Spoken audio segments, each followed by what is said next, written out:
नमस्कार साथियों, कलयुग में सच्चे मन से भागवत कथा सुनने मात्र से मनुष्य के जन्म जन्मांतर के पाप धुल जाते हैं। साथ ही सभी प्रकार के दुखों से मुक्ति तो मिलती है, वहीं जीवन का भी उद्धार होता है। मित्रों, श्रीमद् भागवत को हिंदू धर्म का सर्वाधिक महत्वपूर्ण पुराण माना गया है। मनुष्य के जीवन में श्रीमद् भागवत कथा का बड़ा महत्व है। श्रीमद् भागवत कथा से मनुष्यों को ज्ञान व वैराग्य की प्राप्ति होती है। श्रीमद् भागवत कथा जीवन में उद्देश्य वो दिशा को दर्शाती है, इसलिए कहते हैं कि श्रीमद् भागवत कथा सुनने मात्र से मनुष्य को मोक्ष की प्राप्ति होती है और उसे ईश्वर के श्री चरणों में स्थान मिलता है। दोस्तों, कहते हैं कि एक मनुष्य था धुंधकारी, जिसने अपने जीवन में बहुत पाप किए थे, लेकिन श्रीमद् भागवत कथा सुनकर उसका उद्धार हुआ था। आइए जानते हैं कैसे धुंधकारी को मोक्ष की प्राप्ति हुई थी। नई पीढ़ी को धार्मिक ग्रंथों के अध्ययन के लिए प्रेरित कर उन्हें संस्कारवान बनाएं। आज के दौर में टीवी, सोशल मीडिया और कई ऐप हावी है। ऐसे में नई पीढ़ी को संस्कारित बनाने के लिए हमें खासतौर से प्रयास करने होंगे, तभी हम संस्कारों को सुरक्षित रख पाएंगे। मित्रों, कलयुग में कम समय में भागवत पुरानी मनुष्य को तार सकने में सक्षम है। सर्व सामान्य के लिए भवसागर पार करने के लिए सरल मार्ग भागवत जी से मिलता है। मित्रों, एक पौराणिक कथा के अनुसार तुंगभद्रा नदी के तट आत्मदेव नामक ब्राह्मण रहता था, जो बहुत ही विद्वान था। पत्नियों का स्वभाव धर्म प्रेमी होता है, पुरुषों का मन अन्य कामों में लगता है या धनोपार्जन में लगता है, लेकिन आत्मदेव के यहाँ बिल्कुल उल्टा है। आत्मदेव धर्म प्रेमी था और उसका मन कथा, गौ सेवा आदि में लगता था, लेकिन उसकी पत्नी का मन प्रपंचों में लगता था। लेकिन ब्राह्मण गाय की सेवा करता, घर में लगे तुलसी वृक्ष की सेवा करता था।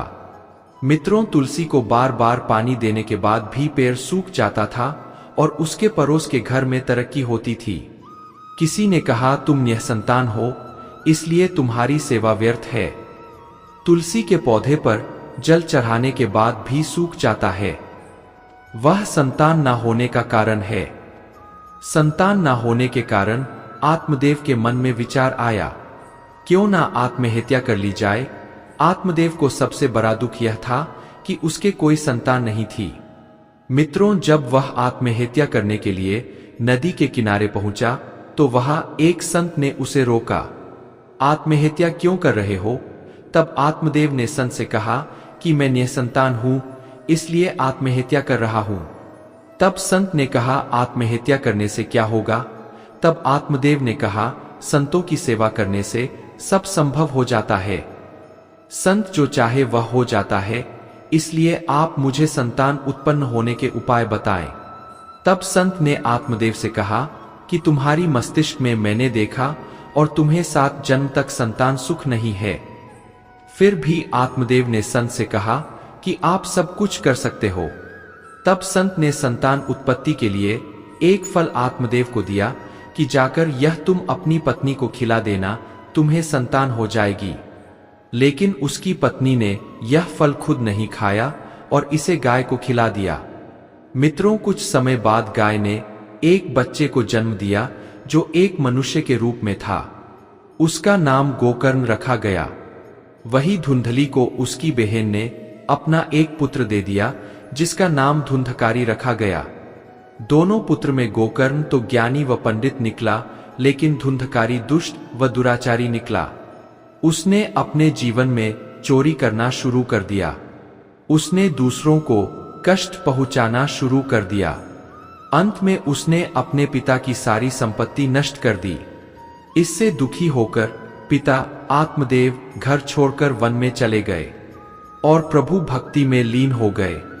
उन्होंने धर्म कथाएं सुननी शुरू कर दी। इधर मां धुंधली घर पर ही थी। एक दिन धुंधकारी ने मां को मारा पीटा और पूछा कि धन कहाँ छिपा रखा है। अपनी बेटे की रोज रोज मार से तंग आकर मां धुंधली कुएं में कूद गई। कुछ समय बाद धुंधकारी की भी मृत्यु हो गई और वह अपने कुकर्मों के कारण प्रेत बन गया। उसके भाई गोकर्ण ने उसका गयाजी में श्राद्ध व पिंडदान करवाया ताकि उसे मोक्ष प्राप्त हो सके। लेकिन मृत्यु के बाद धुंधकारी प्रेत बनकर अपने भाई गोकर्ण को रात में अलग अलग रूप में नजर आता। दोस्तों, एक दिन वह अपने भाई के सामने प्रकट हुआ और रोते हुए बोला कि मैंने अपने ही दोष से अपना ब्राह्मणत्व नष्ट कर दिया। गोकर्ण आश्चर्यचकित थे कि श्राद्ध व पिंड दान करने के बाद भी धुंधकारी प्रेत मुक्त कैसे नहीं हुआ। इसके बाद गोकर्ण ने सूर्यदेव की कठोर तपस्या की, जिससे प्रसन्न होकर सूर्यदेव ने दर्शन दिए। गोकर्ण ने सूर्यदेव से इसका कारण पूछा, तब उन्होंने कहा कि धुंधकारी के कुकर्मों की गिनती नहीं की जा सकती, इसलिए 1000 श्राद्ध से भी इसको मुक्ति नहीं मिलेंगे। धुंधकारी को केवल श्रीमद् भागवत से मुक्ति प्राप्त होगी। इसके बाद गोकर्ण महाराज जी ने भागवत कथा का आयोजन किया, जिसे सुनकर धुंधकारी को मोक्ष की प्राप्ति हुई और प्रेत होने से मुक्ति मिली। तो साथियों, बताया गया है कि जिस व्यक्ति ने सारे जीवन सभी पाप किए और मरने पर भी किए, तो भागवत कथा कराने से सारे पापों से मुक्त हो जाता है। जिस व्यक्ति की अकाल मौत हुई हो, उसके मरने के बाद भी भागवत कथा कराने से उसे मोक्ष मिल जाता है। उन्होंने भगवान कृष्ण को 3 चीजें प्यारी होती है, गीता, गोपी और गाय। जब यह तीनों चीजें भगवान को प्यारी होती है, तो हमें भी प्यारी होनी चाहिए। गाय के प्रति आदर भाव रहना चाहिए। गौसेवक बनने से कुछ नहीं होता। हमारी सेवा दिखाई देनी चाहिए जो गाय के नाम पर लड़ाई झगड़ा करते हैं। लड़ाई झगड़ा बिल्कुल भी नहीं होने चाहिए। जिस दिन सड़क पर घूमने वाली गाय दिखाई ना दे, उस दिन समझना गौ सेवकों की गौ सेवा सफल हो गई। गाय घर में बंद नहीं लगी तो समझो गौ सेवा सफल हो गई। मित्रों, गाय के नाम पर उपद्रव करने से अच्छा है हम गौ सेवा करें। मित्रों, राजा परीक्षित का नाम तो आपने सुना ही होगा, जो कि अर्जुन के बेटे अभिमन्यु के पुत्र थे। एक बार की बात है, राजा परीक्षित अपने मित्र राजकुमारों के साथ एक उपवन में घूमने गए। वे एक उपवन में बहुत देर तक खेलते रहे। बहुत देर खेलने के बाद उन्हें प्यास लगी। पास ही में एक कुएं के समीप गए, लेकिन उसमें पानी नहीं था। वहां एक पर्वत के समान एक गिरगिट जैसा दिखने वाला जीव दिखाई दिया। उस जीव को देखकर वे कुछ समझ नहीं पाए और उसे कुएं में पड़ा हुआ देखकर उसे बाहर निकालने का प्रयास करने लगे। एक रस्सी के सहारे से उसे बाहर निकालने की प्रक्रिया शुरू हुई, लेकिन वे उसे नहीं निकाल सके। तब उन्होंने यह बात भगवान कृष्ण को बताई। कृष्ण जी कुएं के पास गए और उस गिरगिट को देखकर सब समझ गए। उन्हें अपने एक हाथ से उसे कुएं से बाहर निकाल दिया। भगवान श्री कृष्ण के कर कमलों से उसका उद्धार हो गया। दोस्तों, वह स्वर्ण के समान कांति लिए एक देवता के रूप में प्रकट हो गया। यह देखकर सभी आश्चर्यचकित रह गए, किंतु भगवान कृष्ण जी यह सब देखकर मुस्कुरा रहे थे। उस देवता ने श्री कृष्ण को दंडवत प्रणाम किया। तब कृष्ण जी ने कहा कि मान्यवर, आप अपना परिचय बताइए। तब उस देवता ने भगवान से कहा, प्रभु आपसे क्या छिपा है? फिर भी मैं बतलाता हूं। मैं इक्ष्वाकु का पुत्र नृग में महादानी के रूप से विख्यात था। मैं नृग राजा के नाम से विख्यात था। मैंने हजारों गाय दान की, जिनमें कपिला गाय दुधारू सी थी। वह सुंदर सुलक्षण गायों के सींगों पर सोना का लेप कर, उनके बछड़े के साथ वस्त्रमाला आभूषण से अलंकृत गाय शामिल थी। मैंने दूर दूर से तपस्वी, वेदपाठी तथा गुरु स्वरूप युवकों और श्रेष्ठ ब्राह्मणों को यह गोदान दिया। इसके अलावा मैंने भूमि, अश्व, हाथी, सोना, वस्त्र, रत्न, गह सामग्री और रथों को दान दिया। साथ ही जगह जगह कुएं और बावड़ी भी बनवाई। मित्रों, इतने पुण्य कर्म करते करते भी एक समय मैं गाय दान कर रहा था। उसी समय एक ब्राह्मण की गाय मेरी गायों में आकर मिल गई। अनजाने में मैंने उसे दूसरे ब्राह्मण को दान में दे दिया। इस तरह उस ब्राह्मण ने दूसरे ब्राह्मण से कहा, ये तो मेरी गाय है। यह सुनकर दान लिए ब्राह्मण ने कहा, यह गाय तो मुझे राजा नृग ने दान में दी है। इस तरह वार्तालाप करते हुए दोनों ब्राह्मण मेरे पास आए। पहले ब्राह्मण ने कहा, आपने मेरी गाय का अपहरण किया है। वही दूसरे ब्राह्मण ने कहा, आपने मुझे यह गाय दान में दी है। मैंने दोनों से क्षमा मांगी और दान लिए जाने वाले ब्राह्मण से प्रार्थना की कि आप यह गाय इन ब्राह्मण देवता को दे दे, बदले में मैं आपको 1 लाख श्रेष्ठ गाय दे दूंगा, किंतु वह नहीं माने। फिर मैंने पहले वाले ब्राह्मण से भी यही आग्रह किया, हे ब्राह्मण देवता, मुझसे अनजाने में यह पाप हो गया, अब आप ही मुझे नरक में जाने से बचा सकते हैं। गाय के स्वामी ब्राह्मण ने कहा, नहीं, मुझे तो यही गाय चाहिए। फिर दान लिए। ब्राह्मण ने कहा, तुम मुझे 1 लाख क्या 10 लाख गाय भी दोगे तो भी मैं नहीं लूंगा। यह कहकर दोनों ब्राह्मण देवता चले गए। दोस्तों, इसी शोक और पछतावे में मेरी उम्र बीती और अब मैं यमलोक यम के सामने पहुंचा तो उन्होंने कहा, राजन, तुम्हारे पुण्य कर्म ज्यादा है, पहले पाप कर्म भोगोगे या पुण्य कर्म? मैंने कहा, है यम देवता, मुझे पहले पाप कर्म भोगने हैं। उसी क्षण उन्होंने मुझे नीचे भेज दिया। नीचे आते हुए मेरा शरीर एक गिरगिट के रूप में बदल गया। आज आपके कर कमलों द्वारा मेरा उद्धार हो गया। यह कहकर राजा नृग श्री कृष्ण के चरणों में गिर गए। दोस्तों, भगवान के चरणों में बैठकर वे भगवान श्री कृष्ण का गुणगान करने लगे। कुछ देर बाद एक विमान आया। श्री कृष्ण के चरणों की रज्जे को माथे पर लगाकर राजा नृग उस विमान पर चढ़कर स्वर्ग लोक को चले गए। राजन, जिनका तेज भी अग्नि के समान है अथवा तेजस्वी राजा है, वह भी ब्राह्मण का थोड़ा सा धन पचा नहीं सकते। मित्रों, जो राजा अपने आप को झूठे ही ईश्वर का रूप मानते हैं, उनकी तो बात ही क्या। अगर किसी ब्राह्मण की अनुमति के बिना ब्राह्मण के धन को खाया जाए तो उसके पुत्रों का नाश होगा। अगर बलपूर्वक किसी ब्राह्मण का धन छीना जाए तो उसकी 10 साल की है। मित्रों, गलती से भी कभी अगर हमें ब्राह्मण का कोई सामान मिलता है तो हमें उसे वापस लौटा देना चाहिए, क्योंकि उस सामान को अगर हम काम में लेते हैं तो हमें बहुत पाप लगता है। राजा नरक ने भी कोई जानबूझकर ब्राह्मण की गाय का अपहरण किया था। वह तो गलती से उनकी गायों के साथ मिल गई थी। उन्होंने तो इसका पश्चाताप भी किया था, माफी भी मांगी थी, लेकिन फिर भी उनके पास माफ नहीं हुए और उनको इतने सालों तक गिरगिट के रूप में तालाब में पड़े हुए रहना पड़ा। तो फिर हम क्या चीज है? इसलिए ब्राह्मण क्या, हमें तो कभी किसी की भी संपत्ति को हड़पना नहीं चाहिए और ना ही कभी किसी के साथ गलत करना चाहिए और ना ही धोखा देना चाहिए। दोस्तों, किसी को महाभारत का युद्ध चल रहा था। उसे समय की बात है जब विदुर और मैत्र जी बैठे थे। विदुर जी ने कहा, कोई महिला ससुराल में देह त्याग करे तो बात समझ आती है, उसको परेशान किया होगा, लेकिन पिता के घर में आत्महत्या कर ले, ये बात समझ में नहीं आती। मैत्र जी कहते हैं, एक बार देवताओं की बड़ी सभा लगी हुई थी। दक्ष, जो सती के पिता है, उस सभा के सभापति थे। दक्ष जब सभा में आए, सभी लोग उठकर खड़े हो गए। 2 लोग उठकर खड़े नहीं हुए। ये थे भगवान शंकर और ब्रह्मा जी। दक्ष ने सोचा, चलो ब्रह्मा जी तो पिता है, वे खड़े नहीं हुए तो क्या हुआ, पर शंकर जी तो दामाद है और दामाद पुत्र के समान होता है। दक्ष ने सोचा, मेरे आने पर यह खड़ा नहीं हुआ, ये कितना उदंड है। मैंने तो अपनी मृगिनी बेटी का विवाह इस मरकट लोचन के साथ कर दिया। इसको तो कोई सभ्यता शिष्टाचार ही नहीं।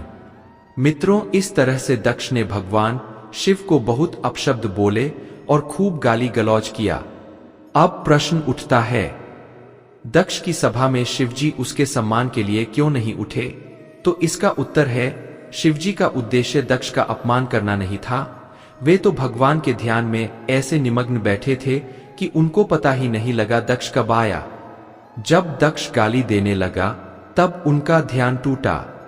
तब उन्होंने देखा दक्ष अत्यंत क्रोधित होकर उन्हें गाली दे रहा है।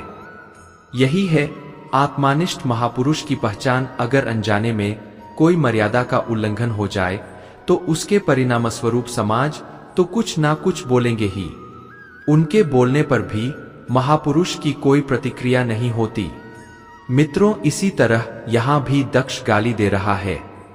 शिवजी अपने ध्यान में बैठे हैं, उनके ऊपर कोई प्रभाव नहीं, ना ही उन्होंने कोई जवाब दिया।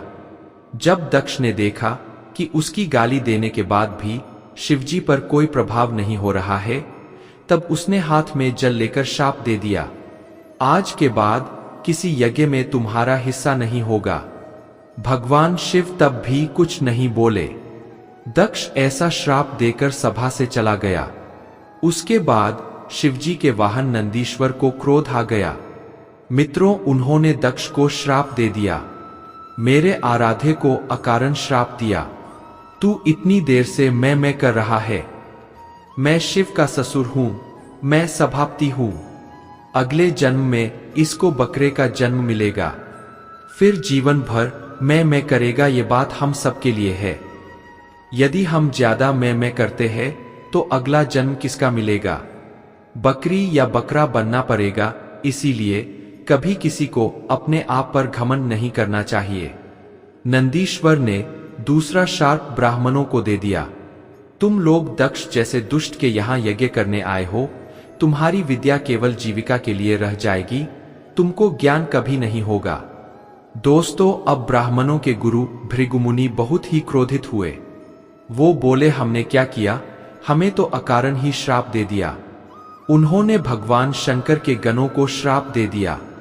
जितने भगवान शंकर के भक्त हैं, सब पाखंडी हो जाएंगे, ना स्नान करेंगे, ना ठीक से पूजा करेंगे, भांग खाएंगे और हड्डियों की माला पहनेंगे। ये सब चीजें तमसी है। आज जो हमें शिव भक्त गांजा पीते, श्मशान की राख लपेटे, हड्डियों की माला पहने दिखते हैं, वे शाप के कारण भगवान शंकर तो एकदम सात्विक है।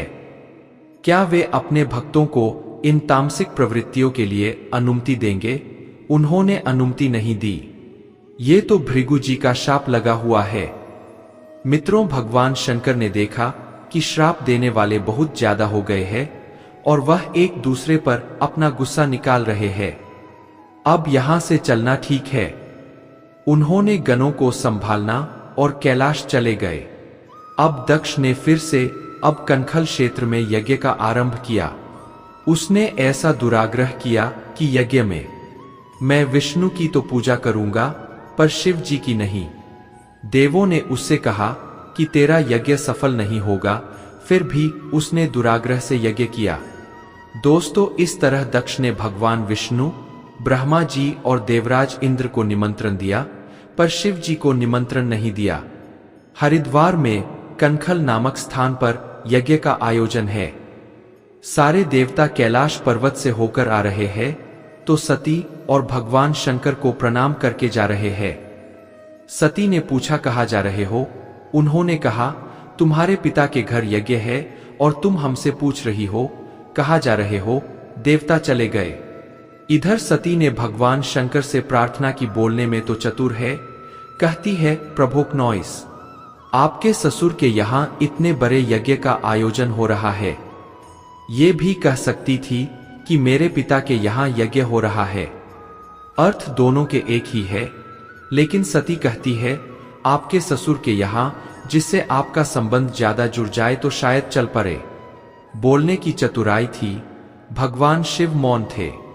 वे जानते हैं क्या घटना हुई है, बताने से सती को सिर्फ दुखी होगा। जब सती भगवान शिव को शास्त्र का विधान बताने लग गई, तो भगवान शंकर को हंसी आ गई। भगवान शंकर सोचने लग गए, सारे संसार को उपदेश में करता हूं, आज ये सती मुझे शास्त्र का विधान बता रही है।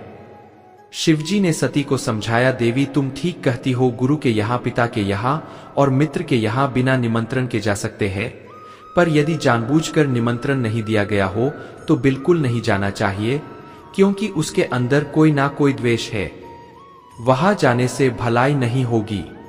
इसलिए मेरी सलाह है, तुमको अपने पिता के यहाँ इस समय नहीं जाना चाहिए। इतना कहकर भगवान शंकर मौन हो गए, क्योंकि पता है दक्षपुत्री है, अपनी बुद्धि बहुत चलाती है, पता नहीं मानेगी या नहीं। मित्रों, सती के अंदर द्वंद्व चल रहा था। पति की याद आए तो अंदर पिता की याद आए, तो बाहर समझ नहीं आ रहा था क्या करूं, ऐसे अंदर बाहर कर रही थी। फिर उनको गुस्सा आ गया। भगवान शंकर की ओर लाल लाल नेत्रों से देखते हुए बिना बताए चल पड़ी। भगवान शंकर ने गणों को आदेश दिया, तुम्हारी मालकिन जा रही है, तुम भी साथ में जाओ, नंदी को ले जाओ और सामान भी ले जाओ, क्योंकि ये अब लौटने वाली नहीं है। देखिए, भगवान शंकर अपनी पत्नी को नहीं समझा पाए। आपकी पत्नी आपकी बात ना माने तो दुखी मत होना, सोच लेना ये तो सृष्टि की परंपरा है, क्योंकि कोई भी हो जाए हम उसे अपने हिसाब से नहीं चला सकते। ब्रह्मा जी अपने बेटों को नहीं समझा पाए, शंकर जी अपनी पत्नी को नहीं समझा पाए, तो आप क्यों दुखी होते हो? ये दुनिया ऐसे ही चलती है। सती चली गई थी। मित्रों, भगवान शंकर को कोई चिंता नहीं, वे ध्यान में बैठ गए। अपने पिता दक्ष के यहां जाकर सती ने देखा भगवान शंकर का कोई हिस्सा नहीं था। भगवान शिव का अपराध किया गया है। यह सोचकर सती जी को क्रोध आया और उन्होंने अपने पिता से कहा, मूर्ख पिता, क्या महादेव जैसे देवता दुनिया में है? सती ने कहा, दक्ष, तुमको छोड़कर इस विश्व में कौन ऐसा व्यक्ति होगा जो शिव का विरोधी होगा? कोई विष्णु का विरोधी हो सकता है, ब्रह्मा का विरोधी हो सकता है, पर शिव का विरोधी तो रावण भी नहीं था, कुंभकर्ण भी नहीं था, जरासंध भी नहीं था। ये सब शिव भक्त थे। शिव इतने दयालु, इतने कृपालु है कि अपने भक्तों के लिए अपना सब कुछ दे देते हैं। मित्रों, अपना भी ध्यान नहीं रखते। तुमने उनका विरोध किया।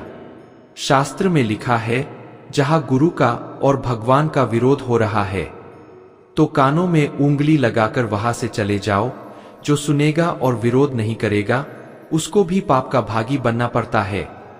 सती कहती है, मैं तेरी जीभ तो नहीं काट सकती, पर अब मैं लौटकर कैलाश भी नहीं जा सकती।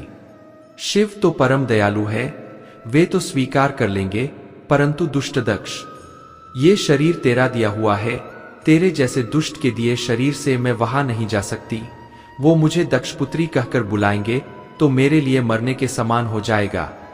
इसके बाद सती ने भगवान शिव का ध्यान किया और यज्ञ की उत्तरी दिशा में बैठकर योग के माध्यम से अग्नि को प्रकट किया और अपने शरीर को भस्म कर दिया। अब तो हाहाकार मच गया। मित्रों, शिवजी के रुद्र यज्ञ का विध्वंस करने लगे। भृगु जी ने देवताओं को प्रकट किया और रुद्रग्नों को मार मार कर भगा दिया। ये समाचार जब नारद जी को मिला, नारद जी ने भगवान शिव को बताया, प्रभु सती की ये दशा हुई है। अब भगवान शिव को गुस्सा आया। शिवजी को अपने अपमान पर क्रोध नहीं आया, पर आज सती का अपमान हुआ तो भयंकर क्रोध आया। उन्होंने अपनी एक जटा उखाड़ी और जमीन पर पटक दी। उससे एक विलक्षण पुरुष प्रकट हुआ, जिसके 3 नेत्र थे, भयंकर विशाल शरीर वाला था, हाथ में त्रिशूल लिए। ये वीरभद्र भगवान थे। मित्रों, वीरभद्र ने शिवजी को प्रणाम किया और बोला, क्या आदेश है? शिवजी ने कहा, एक ही आदेश है, दक्ष को मार डालो, यज्ञ को विध्वंस कर दो। वीरभद्र जी उत्तराखंड होते हुए हरिद्वार की तरफ पहुंचे। मित्रों, पंडित और देवता लोग यज्ञशाला में थे। वहां जाकर वीरभद्र ने यज्ञ को विध्वंस कर दिया। यज्ञशाला के डंडे उखाड़ दिए, बांसों से यजमानों की, देवताओं की, पंडितों की पिटाई की यज्ञ में भगदड़ मच गई। इस तरह से दक्ष का यज्ञ विध्वंस हो गया। विध्वंस इसलिए हुआ क्योंकि ये यज्ञ धर्म की दृष्टि से नहीं था, ये तो शिव जी के अपमान के लिए था। यहां सीखने की बात है, यदि किसी कार्य का आरंभ गलत भाव रखकर किया जाए तो वह कार्य सफल नहीं होता है। ऐसे बहुत से काम होते हैं, बाहर से दिखाई देगा जैसे ये धर्म का काम हो रहा है, पर उनका उद्देश्य गलत होने से वो अधर्म का काम होता है। मित्रों, माता सती माता ने फिर से पार्वती के रूप में जन्म लिया, फिर कठिन साधना की और भगवान शिव के साथ उनका विवाह हुआ। अब उनकी बुद्धि अडोल थी। सती जी अब पार्वती रूप में अपनी ज्यादा बुद्धि नहीं लगाती है। वे जानती है जो पहले हुआ वो ज्यादा बुद्धि लगाने के कारण हुआ। कोई भी सत्कर्म यदि गलत भाव रखकर किया जाता है तो वह सफल नहीं होता है। अगर जिंदगी में अंधकार बहुत है तो जीवन में कभी सुखी नहीं रह सकते। जो ज्यादा मैं करता है उसे बकरे का जन्म मिलता है। दक्ष को भी बकरे का मुंह लगा। जो एक देवता की आराधना करेगा और दूसरे का अपमान करेगा, उसकी वही दशा होगी जो दक्ष की हुई। मित्रों, हिंदू धर्म में 4 वेद है और इन चारों वेद का सार गीता में है। यही कारण है कि गीता को हिंदुओं का सर्वमान्य एकमात्र धर्म ग्रंथ माना गया है। माना जाता है कि गीता को स्पर्श करने के बाद इंसान झूठ नहीं बोलता है। दोस्तों, भगवान श्री कृष्ण ने अर्जुन को कुरुक्षेत्र में खड़े होकर गीता का ज्ञान दिया था और श्री कृष्ण और अर्जुन संवाद के नाम से ही इसे जाना जाता है। भले ही गीता का ज्ञान भगवान श्री कृष्ण ने अर्जुन को दिया था, लेकिन अर्जुन के माध्यम से ही उन्होंने संपूर्ण जगत को यह ज्ञान दिया था। श्री कृष्ण के गुरु घोर अंगिरस दिया था और उन्होंने ही भगवान श्री कृष्ण को सर्वप्रथम गीता का उपदेश दिया था और इसी उपदेश को भगवान ने अर्जुन को दिया था। गीता द्वारा पर युग में महाभारत के युद्ध के समय रणभूमि में अर्जुन को समझाने के लिए भगवान श्री कृष्ण के द्वारा कही गई थी। मित्रों, हम में से बहुत लोग गीता के बारे में केवल इतना ही जानते हैं कि ये एक धर्म ग्रंथ है, लेकिन गीता से जुड़ी कई बातें या रेहे से नहीं जाते हैं। गीता में लिखा है, क्रोध से भ्रम पैदा होता है, भ्रम से बुद्धि व्यग्र होती है। जब बुद्धि व्यग्र होती है तब तर्क नष्ट हो जाता है और जब तर्क मरता है तो मनुष्य का विवेक नष्ट हो जाता है और उसका पतन शुरू हो जाता है। इस आधार पर कई ज्ञान और बुद्धि को खोलने वाली बातें लिखी है। हिंदू धर्म में श्रीमद् भागवत गीता एक ऐसा ग्रंथ है जो भारतीय कानून में भी अपराधी को जुर्म कबूलने से पहले गीता पर हाथ रख कसम दिलाई जाती है। जिन्होंने ने इस ग्रंथ को नहीं पढ़ा या सुना है, वे लोग यही जानते हैं कि यह एक धार्मिक पुस्तक है और इसका इस्तेमाल कोर्ट में किया जाता है, मगर वास्तव में ऐसा नहीं है। मित्रों, इस किताब में ऐसी बहुत सी बातें लिखी है जो निजी जीवन में आपको लाइफ मैनेजमेंट का पाठ पढ़ा सकती है, खासतौर पर महिलाओं के लिए। इस ग्रंथ में ऐसी बहुत सी बातें बताई गई है जो उन्हें उनके जीवन को बेहतर बनाने में मदद करेंगी। साथियों, कर्म करो, फल की इच्छा मत रखो। मेहनत करने से पहले यह सोच लेना कि इसका फल क्या होगा। यह सोच आपकी मेहनत करने की क्षमता को कम करती है। अगर आप यह सोचकर बैठ जाएंगे कि यह काम आपसे अच्छे तरह से हो ही नहीं सकता, तो वह काम आपसे कभी भी अच्छी तरह से नहीं होगा। वहीं अगर आप कोई भी काम यह सोचकर करेंगे कि आपको उसमें सफल होना ही है, तो आप उस काम अच्छा कर सकेंगे और उसका फल भी आपको अच्छा ही मिलेगा। दोस्तों, धर्म, पूजा पाठ, यह सब केवल आपके मन को शांत कर सकते हैं। आपकी कार्य क्षमता को नहीं बढ़ा सकते, ना आपकी जीवन निया को पार लगा सकते हैं। धर्म पर आस्था केवल विश्वास को बढ़ाती है। अगर आपको अपने जीवन में आगे बढ़ना है तो आपको कर्म करना ही पड़ेगा। बिना मेहनत और लगन के किया गया काम कभी अच्छा नहीं होता। इसके साथ ही जो कार्य आपकी जिम्मेदारी है, उसे धर्म के भरोसे छोड़ने में कोई समझदारी नहीं है। अपनी जिम्मेदारियों को केवल आप ही पूरा कर सकती है। इसलिए पूजा पाठ में उतना ही समय खर्च करें जितना जरूरी हो। मित्रों, बाकी समय अपनी जिम्मेदारियों को पूरा करें। आपकी जिम्मेदारियां पूरी होंगी तभी लोग आपसे खुश रहेंगे। अगर आप लेजी भी है तो अपनी इस आदत को सुधार ले, नहीं तो आलस्य के चक्कर में आप सब कुछ गवा देंगी। हर आदमी को सुख चाहिए होता है, बेशक आपको भी चाहिए होगा, मगर सुख को कमाना पड़ता है। उसके लिए कोशिश करनी होती है, ना कि आलस्य की आड़ में। हाथ पर हाथ रख बैठकर सुख की कल्पना करने से सुख मिलता है। अगर आप अपने मन कंट्रोल नहीं रख सकते तो आपको सुख कभी नहीं मिलेगा और ना ही आप कभी सफल हो पाएंगे। कुछ पाने के लिए कुछ खोना पड़ता है। मित्रों, समय कभी एक सा नहीं होता है। समय के साथ खुद को बदले, वरना आप कभी वो काम नहीं कर पाएंगी जिसे करने का आप प्रयास कर रही है। डर बस एक भावना है। किसी चीज या काम से आप डरकर या सोच ले कि आपको वह काम कभी करना ही नहीं है, तो आप लाइफ में कुछ भी नहीं कर सकते हैं। किसी चीज से डर लगे तो उस चीज को बार बार करें, इससे आप उस काम में एक्सपर्ट हो जाएंगे। इतना ही नहीं, अगर डर लगे तो कोशिश करें कि डर को जड़ से खत्म कर दे।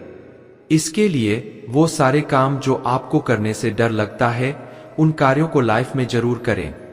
कभी कामयाब या नाकामयाब होने के बारे में ना सोचें, क्योंकि यह सोचकर कोई काम करेंगी तो कभी नहीं कर पाएंगी।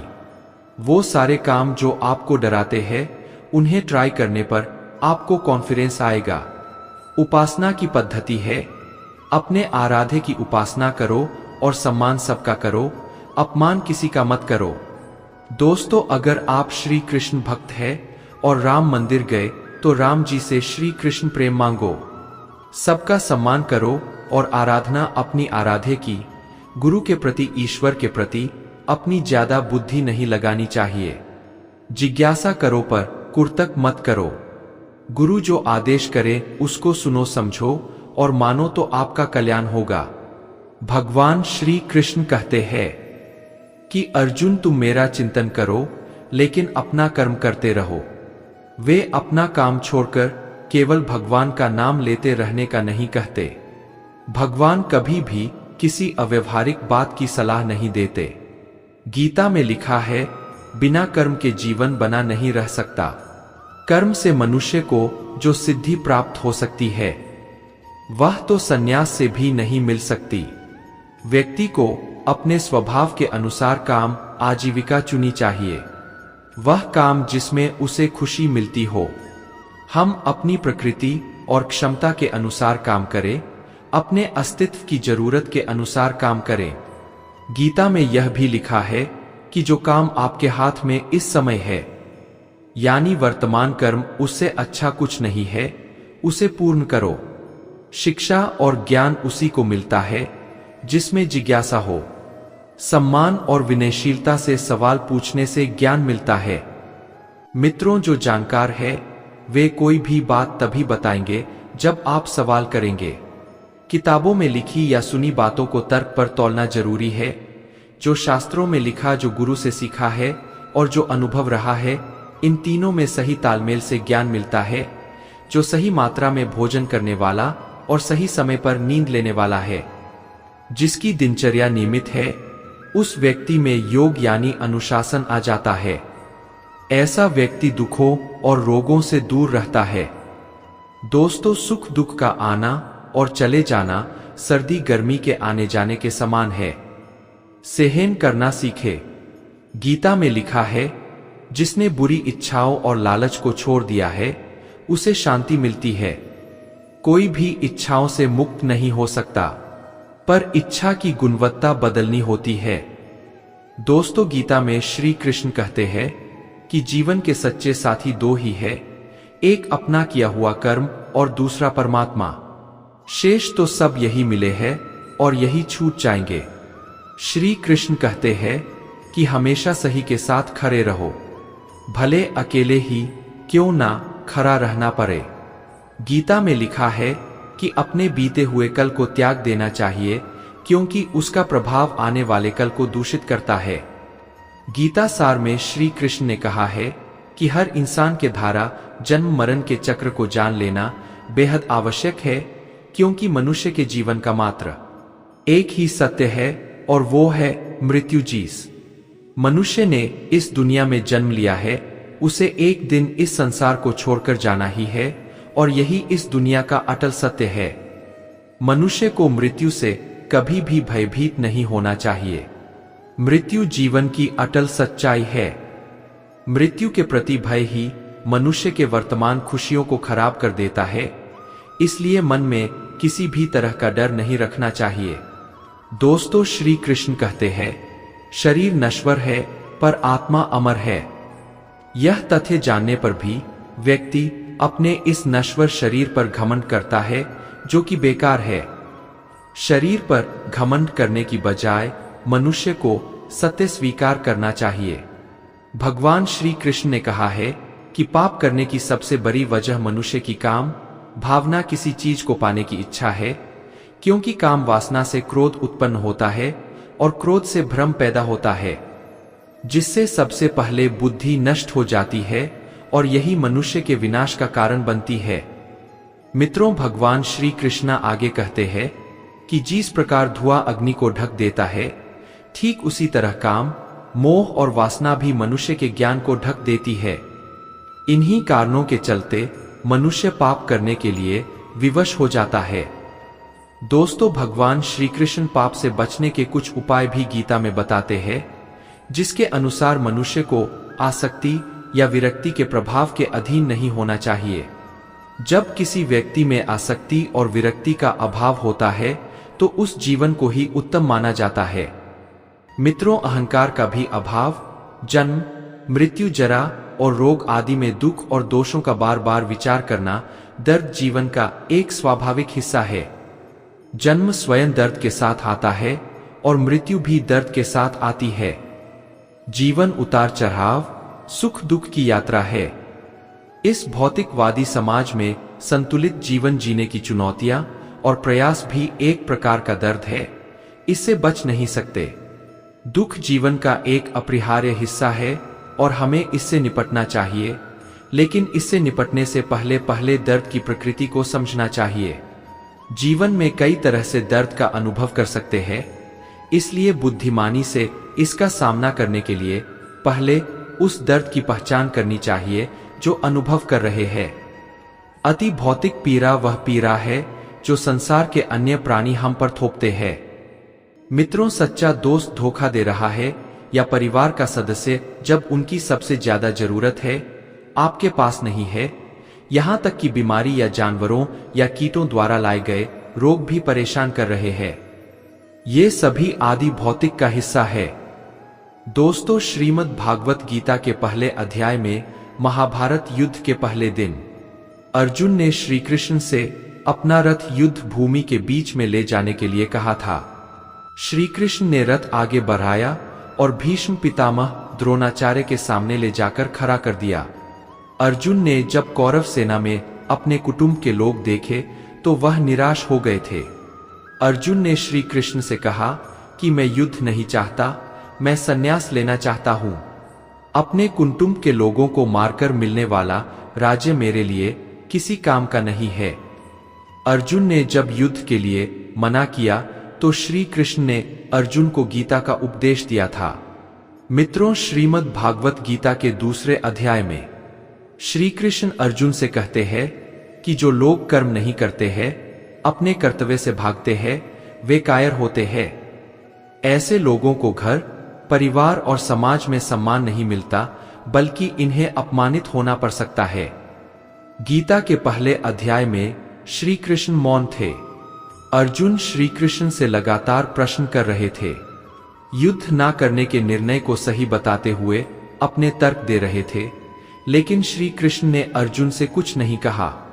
श्री कृष्ण का मौन देखकर अर्जुन की आंखों से आंसू बहने लगे। तब भगवान ने अर्जुन को गीता का उपदेश दिया। जब तक व्यक्ति स्वयं को बुद्धिमान मानता है और व्यर्थ तर्क देता है, तब तक भगवान मौन रहते हैं। लेकिन जब व्यक्ति अहंकार छोड़कर भगवान की शरण में चला जाता है, तब वे भक्त के सभी प्रश्नों के उत्तर देते हैं। जब हम अहंकार छोड़ देते हैं, तभी भगवान की कृपा मिलती है। अर्जुन की आंखों में जब आंसू आ गए, तब श्री कृष्ण ने अर्जुन के अज्ञान को दूर करने के लिए उपदेश दिया। दोस्तों, गीता में भगवान ने अर्जुन को कर्म और कर्तव्य का महत्व समझाया। श्री कृष्ण ने अर्जुन से कहा कि उठो और अपना कर्म करो, सभी तरह के मोह का त्याग करो और युद्ध करो। अर्जुन ने कहा कि हे मधुसूदन, आप ही बताएं, मैं भीष्म पितामह और द्रोणाचार्य पर प्रहार कैसे करूं? मैं धृतराष्ट्र के संबंधियों पर प्रहार कैसे कर सकता हूं? इन्हें मारकर मैं धन प्राप्त नहीं करना चाहता। अर्जुन के इन प्रश्नों के उत्तर में मित्रों श्री कृष्ण बोले कि हमें शोक ना करने योग्य लोगों के लिए शोक नहीं करना चाहिए। जो लोग अधर्म का साथ देते हैं, उनके लिए किसी तरह का दुख मन में नहीं होना चाहिए। इसीलिए तुम्हें ये युद्ध करना है। मित्रों, एक पुरानी लोक कथा के अनुसार एक राजा वृद्ध हो गया, तो वह सोचने लगा कि 3 पुत्रों में से किसे भावी राजा नियुक्त करे। तीनों राजकुमार शक्तिशाली थे, लेकिन राजा के लिए शक्ति के साथ ही बुद्धिमानी और सकारात्मक सोच होना भी जरूरी है। एक दिन राजा ने तीनों राजकुमारों को बुलाया और तीनों को एक एक स्वर्ण मुद्रा दी। दोस्तों, और राजा ने कहा कि इस एक स्वर्ण मुद्रा से ऐसी चीजें लेकर आओ जिससे तुम्हारा कमरा पूरा भर जाए। 2 राजकुमारों ने कहा कि एक स्वर्ण मुद्रा में ऐसी कोई चीज नहीं आ सकती है जिससे कमरा भर सके, लेकिन राजा ने कहा कि आपको इसी मुद्रा में यह काम करना है। तीनों राजकुमारों की संगत अलग अलग थी। 2 राजकुमार बुरे लोगों के चक्कर में फंसे हुए थे, इसीलिए उनकी सोच नकारात्मक थी, जबकि एक राजकुमार ज्ञानी लोगों के साथ रहता था, इसीलिए वह सकारात्मक सोच के साथ रहता था। एक राजकुमार ने अपनी मुद्रा से कचरा खरीदा और कमरे में भर दिया। दूसरे ने घास खरीदकर कमरे भर दी। तीसरा राजकुमार बुद्धिमान था। वह एक दीपक लेकर आया और कमरे में दीपक जला दिया। दोस्तों, दीपक की रोशनी से कमरा रोशन हो गया। इसके बाद उसने कमरे में वाद्य यंत्र बजे तो रोशनी और संगत से कमरे का वातावरण बहुत ही पवित्र और सकारात्मक हो गया था। जब राजा ने यह देखा तो तीसरे राजकुमार को भविष्य का राजा घोषित कर दिया। इस कथा की सीख यही है कि हमें हर परिस्थिति में सोच सकारात्मक बनाए रखनी चाहिए, क्योंकि अच्छी सोच के साथ ही बड़ी सफलता हासिल की जा सकती है। साथियों, किसी भी काम की शुरुआत सकारात्मक सोच के साथ करेंगे, काम आसानी से पूरा हो सकता है। सोच सकारात्मक कैसे बन सकती है, इस संबंध में एक लोक कथा प्रचलित है। कथा के अनुसार पुराने समय में एक गुरुकुल में गुरु शिष्यों को अच्छी संगत का असर समझाना चाहते थे। इसके लिए उन्होंने शिष्यों से गुलाब के पौधे के नीचे की मिट्टी उठाने के लिए कहा। शिष्यों ने मिट्टी उठाई तो गुरु ने कहा कि इसे सूंघो। शिष्यों ने मिट्टी सूंघी तो उसमें गुलाब की महक आ रही थी। गुरु ने कहा कि इस मिट्टी पर गुलाब के फूलों की पंखुड़ियां गिरती है तो उनकी महक मिट्टी में आ जाती है। इसी तरह जब हम सकारात्मक सोच वाले और बुद्धिमानी लोगों के साथ रहते हैं तो हमारे स्वभाव में भी उनके जैसे गुण आने लगते हैं, हम उनकी तरह सोचने लगते हैं। मित्रों, सकारात्मक सोच के साथ किए गए कामों में सफलता मिलने की संभावनाओं काफी बढ़ जाती है। नकारात्मक विचारों से सरल काम भी मुश्किल लगने लगता है। सोच सकारात्मक बनी रही, इसके लिए हमें लगातार अच्छी बातें, प्रवचन पढ़ते सुनते रहना चाहिए। मित्रों, हर रोज अच्छी बातें पढ़ने और सुनने से हमारा मन बुराई से दूर होता है, सकारात्मकता बढ़ती है, इसलिए रोज प्रवचन सुनना जरूरी है। ईश्वर हमेशा ही अपने भक्तों का साथ देते रहते हैं।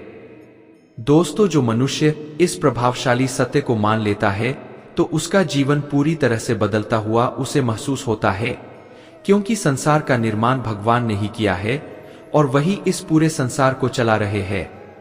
इंसान तो बस एक कठपुतली है जो भगवान के इशारों पर चल रही है। इसलिए मनुष्य को कभी भी अपने भविष्य और वर्तमान की चिंता नहीं करनी चाहिए, क्योंकि भगवान उनकी हर एक विकट परिस्थिति में उनका साथ देते हैं और हमें मुश्किल से बाहर निकालते ही है। इसलिए हम सबको ईश्वर पर सदैव भरोसा रखना चाहिए।